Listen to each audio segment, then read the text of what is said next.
손주 돌보는 조부모를 위한 정부 혜택에 대해 살펴보도록 하겠습니다. 오늘은 손주를 돌보는 조부모님들께 꼭 도움이 될 수 있는 정부 혜택 정보를 알려드리려고 합니다. 요즘 많은 조부모님들께서 자녀를 대신해 손주를 돌보고 계시죠. 식사 준비에 병원 동행에 학교 챙기기까지 정말 큰 책임을 지고 계십니다. 그런데 이런 헌신적인 돌봄이 단지 가족 일이니까 당연한 걸로 여겨져서 정부 지원을 전혀 받지 못하는 경우가 많습니다. 그래서 오늘은 손주 돌봄과 관련된 캐나다 정부 혜택, 그리고 신청 방법까지 하나하나 자세히 알려드릴게요.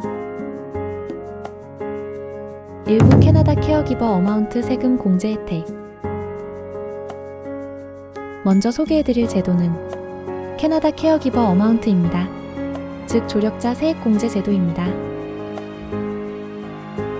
이 제도는 가족 중에 몸이 불편하거나 도움이 필요한 분을 돌보는 사람에게 세금 공제를 제공하는 제도입니다. 조부모님이 손주를 부양하고 있는 경우도 해당될 수 있습니다. 2023년 기준으로 최대 8,375까지 세금 공제를 받을 수 있습니다. 그럼 어떤 분이 대상이 될까요? 손주가 18세 이상이면서 소득이 낮은 경우, 손주가 장애가 있는 경우, 또는 18세 미만이더라도 조부모가 실질적인 생계 전반을 책임지고 있다면 대상이 될 수 있습니다. 이때 실질적인 생계 지원이란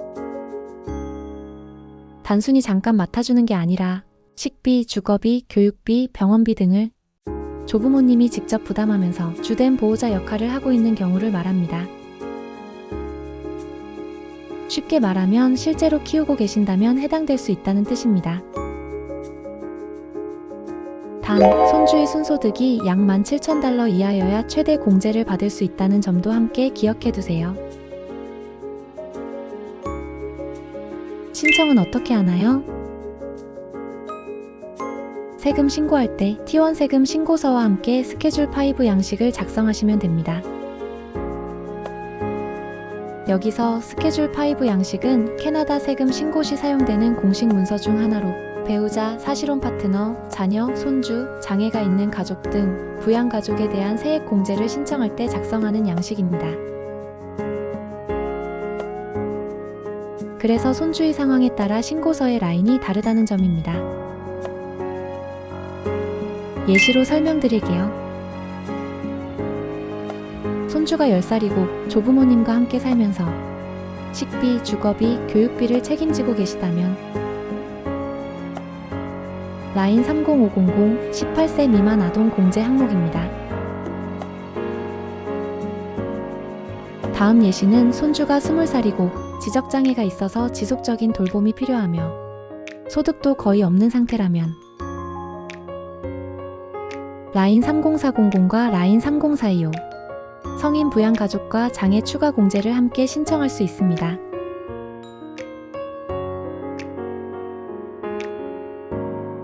다음 예시는 손주가 17살인데 장애가 있고 조부모님이 실질적인 생계 지원을 하고 있다면 라인 30500과 라인 30450 미성년자 공제와 장애 추가 공제를 같이 받을 수 있습니다.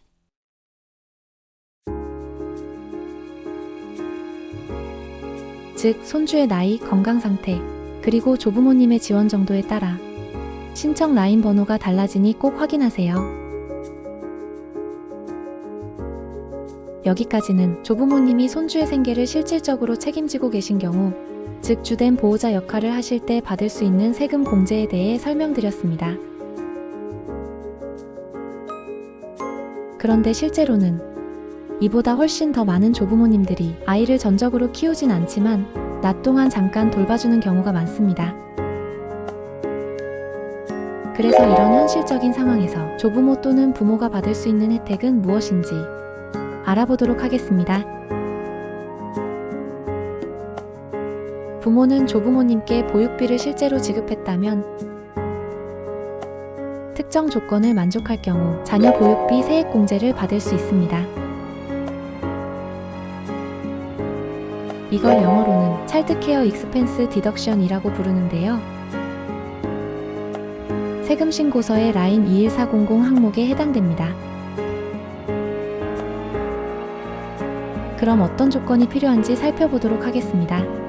첫째, 조부모님께 실제로 보육비를 지급해야 합니다. 현금이든 이체든 반드시 기록을 가지고 있어야 합니다. 둘째, 아이의 부모가 조부모를 부양공제로 따로 신청하지 않아야 합니다. 셋째, 조부모는 받은 보육비를 자신의 소득으로 신고해야 합니다. 그리고 반드시 아이의 부모는 세금 신고 시 서류번호 T778 양식을 작성해서 공제를 신청하면 됩니다. 예를 들어 자녀가 7세 미만이면 최대 $8,000까지 공제가 가능하고 7세에서 16세 사이라면 자녀 한 명당 $5,000까지 공제를 받을 수 있습니다. 그런데 이때 중요한 건 조부모가 받은 금액을 소득으로 인정받고 부모가 지급 영수증을 보관해야 한다는 점입니다. 그 영수증에는 조부모님의 성함, 신번호, 보육기간, 총 지급 금액이 명시돼야 합니다.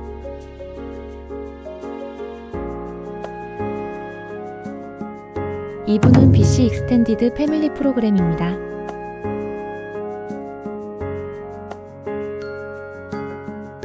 간단히 말해 법적 후견인이 아니어도 손주를 돌보고 있다면 정부에서 현금 지원을 받을 수 있는 제도입니다.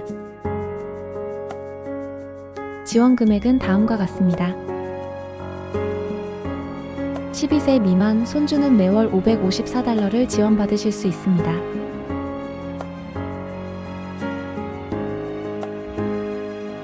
(12세) 이상 손주는 매월 $625.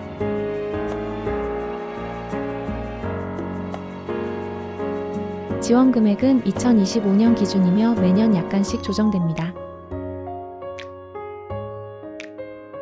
신청은 페어런트 서포트 BC 웹사이트를 통해 하실 수 있습니다. 이 제도는요, 부모가 일시적으로 자녀를 돌보기 어려운 상황일 때 조부모나 다른 친척이 대신 아이를 돌볼 수 있도록 BC 주정부가 현금과 서비스로 지원해주는 프로그램입니다. 단, 부모가 양육이 어려운 상황임을 증명해야 하고 조부모가 실제로 돌보고 있다는 증빙도 필요합니다. 이 프로그램은 무기한 지원되는 제도는 아닙니다. 아동의 나이에 따라 처음엔 일정 기간만 승인되고 그 이후엔 상황에 따라 연장 신청을 해야 합니다. BC 익스텐더드 패멀리 프로그램은 말 그대로 임시로 시작해서 필요시 연장하는 구조의 제도입니다. 지속적인 지원을 원하신다면 보장되는 기간에 따라 조건을 다시 확인받아 연장 신청을 해야 합니다. 처음 지원할 때 한 번에 승인되는 최대 기간에 대해 알려드리겠습니다. 0세에서 5살까지는 최초 승인 기간부터 최대 3개월입니다. 6세에서 11살까지는 최대 6개월입니다. 12세에서 18살까지는 최대 12개월입니다. 그 이후에도 계속 돌봄이 필요하면 재신청해서 연장할 수 있습니다. 연장 시에는 사회복지사의 재평가가 필요합니다. 이 프로그램을 신청하면 단순히 현금 지원만 받는 것이 아니라 치과, 안과, 상담, 일시보육, 특수교육 등도 함께 지원받을 수 있습니다. 이 제도는 조손가정이 아이를 안정적으로 돌볼 수 있도록 정부와 연결되어 돌봄을 더 체계적으로 받을 수 있는 좋은 방법이 될 수 있습니다. 위탁가정과 달리 아이의 정체성, 가족 유대감을 지킬 수 있고 법적 후견인이 아니라도 정부와 연결되어 체계적인 지원을 받을 수 있다는 점이 가장 큰 장점입니다.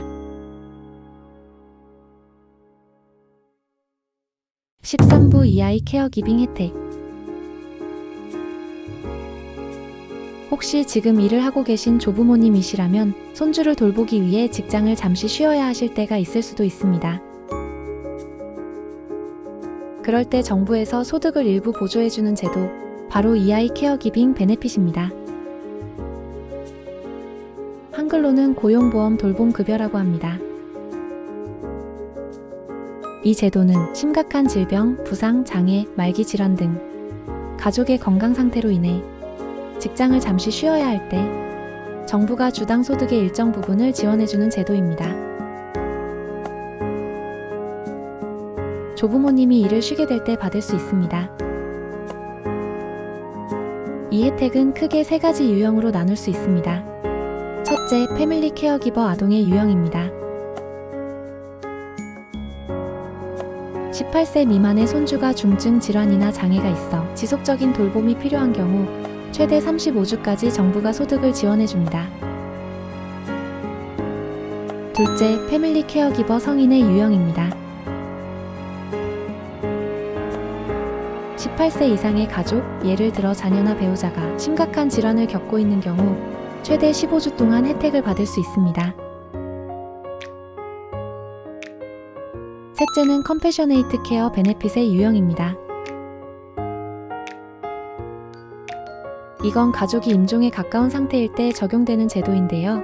의사가 6개월 이내 사망 가능성이 있다고 판단하면 최대 26주까지 돌봄급여를 받을 수 있습니다.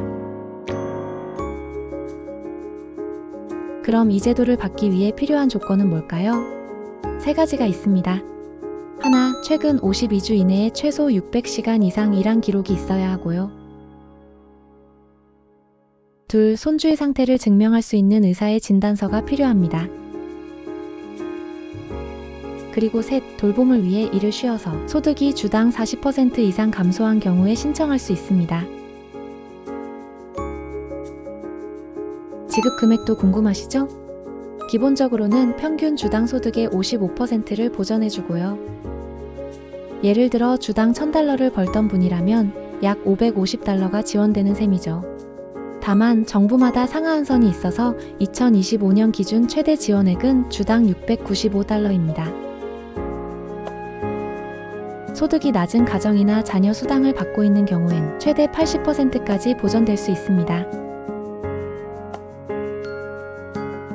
신청은 서비스 캐나다 웹사이트에서 하실 수 있고요. 신청이 완료된 뒤에는 의사 진단서 등 필요한 서류를 제출하셔야 합니다. 또한 2주마다 소득과 근무 상태를 보고해야 한다는 점도 꼭 기억해 주세요. 그리고 한 가지 더 알려드릴 게 있어요. 가족이 돌봄을 나눠 맡을 경우, 예를 들어 조부모와 부모가 함께 손주를 돌보는 상황이라면 35주를 나누어 신청해서 혜택을 분할해서 받을 수도 있습니다. 그럼 마지막으로 정리해 볼게요. 손주가 중증 질환을 앓고 있어 일을 쉬게 된 조부모님이라면 정부에서 최대 35주 동안 소득 일부를 지원받을 수 있습니다. 이 제도는 조부모님의 경제적 부담을 줄여주는 실질적인 돌봄 지원 제도입니다. 이제 마무리할 시간입니다. 지금 바로 실행할 수 있는 3가지를 다시 한번 정리해 드릴게요.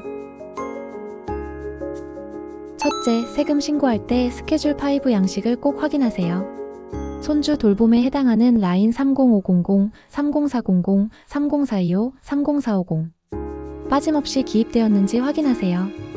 둘째, 손주를 돌보고 계시다면 페어런트 서포트 BC 웹사이트에 들어가 익스텐디드 패밀리 프로그램 신청 자격을 꼭 검토해 보시기 바랍니다.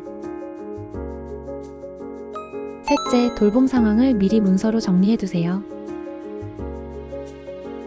같이 살고 있는지, 생활비를 얼마나 부담하는지, 또 손주가 장애 진단을 받았다면 의사 진단서나 후견 증명을 미리 준비해 두시면 나중에 세금 공제나 돌봄 지원을 신청할 때 훨씬 수월합니다. 지금부터는 추가로 실천할 수 있는 팁을 알려드릴게요. 첫째, 세금 관련 서류는 6년간 보관해두는 것이 좋아요. PDF로 스캔해두고 USB나 클라우드에 백업해두시면 안전합니다. CRA는 6년 안에 자료 제출을 요청할 수 있어요. 둘째, 이 아이 돌봄 급여를 신청하실 분은 ROE, 즉 레코드 오브 임플로이먼트 고용주에게 꼭 요청하세요. 직장을 쉬는 사유로 신청하려면 이게 필수입니다. 셋째, 병원 진단서는 원본과 복사본을 둘 다 준비해두세요. 특히 자녀나 손주의 중증 질환 진단서는 나중에 다시 받으려면 시간이 오래 걸릴 수 있어요. 넷째, 세무신고가 어렵다면 무료 세무봉사 클리닉을 이용해보세요. 캐나다 정부가 운영하는 발룬티어 인컴 텍스 프로그램은 소득이 낮은 분께 무료로 도움을 드립니다. 다섯째, 지원 연장 신청을 놓치지 않도록 미리 알림을 설정해두세요. 스마트폰 캘린더나 종이 달력에 EFP 연장 신청 1개월 전 같은 표시를 해두시면 기한을 놓치지 않고 준비하실 수 있어요. 이렇게 준비해두시면 조부모님의 돌봄이 제도적인 혜택으로 안전하게 연결될 수 있습니다. 하나하나 꼼꼼히 챙기셔서 정당한 권리를 꼭 누리시길 바랍니다. 오늘 영상이 여러분께 꼭 필요한 실질적인 정보가 되었기를 바랍니다. 손주를 향한 조부모님의 사랑과 책임을 정부도 응원하고 있습니다. 이상 나눔정원의 정부 혜택 설명이었습니다. 감사합니다.